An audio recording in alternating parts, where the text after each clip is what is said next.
Ce soir, vous avez reçu une reconnaissance due. Est-ce que vous y attendiez, premièrement? C'est un beau cadeau. C'est une belle reconnaissance après 10 ans. Et c'est vraiment par un travail d'équipe qu'on y est arrivé avec toute l'industrie des fruits et légumes. On a été la première, on a été très précurseurs. Il y a 10 ans, on était la seule campagne qui parlait de fruits et légumes dans la promotion des saines habitudes de vie. Donc, on a été des pionniers et on est une campagne unique, générique, 100% financée par l'industrie. Je pense qu'on... Bien, le prix, en fait, vous me demandez si je m'y attendais. Non, mais est-ce qu'on le mérite? Je pense que oui. C'est une excellente réponse, Sophie. Et vous, Noémie, votre rôle dans cette campagne-là qui s'est mérité des honneurs ce soir? Oui, bien en fait, la campagne Mieux manger une portion à la fois, on l'a lancée en mars 2013. Et puis l'objectif, c'est vraiment pour le consommateur de penser à ajouter une portion de fruits et légumes.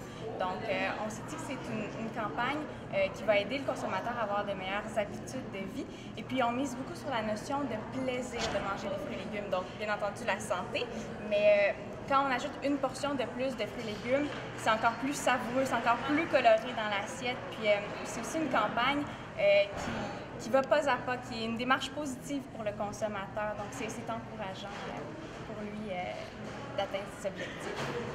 Et je me dis, bon, maintenant que vous avez atteint cet objectif-là, qui est d'encourager la population à rajouter des portions de fruits et légumes et mieux manger, qu'est-ce qui nous attend en 2015 avec la QDFL?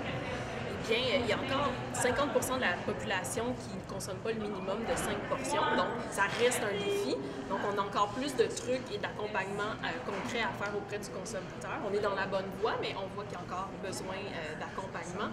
Et on a aussi commencé à travailler aussi avec les centres de petite enfance pour vraiment bâtir cette culture du goût et des saines habitudes de vie dès la petite enfance. Donc, on a la trousse mandoline qui a été distribuée dans tous les CPE et c'est vraiment des activités ludiques, amusantes, mais éducatives à faire avec les enfants pour s'assurer que c'est le futur consommateur, bien sûr.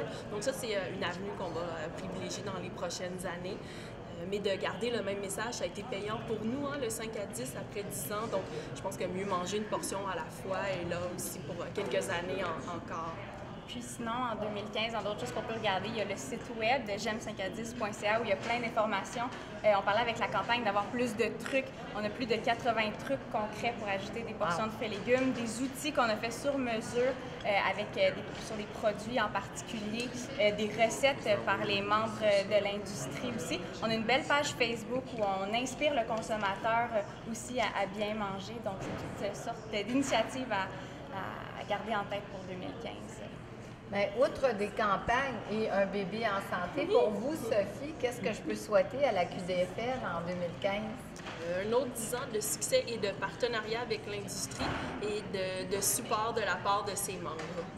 Oui, l'union fait la force, comme dit Sophie, c'est quelque chose qui est très important pour nous. What can I say? Moi, je suis très fier de faire partie de la QDFL depuis 15 ans, puis le président Stanley, puis gagner ce prix-là avec une équipe de permanence comme on a un bon futur dans le monde. Félicitations à toute l'équipe. Merci. Merci beaucoup.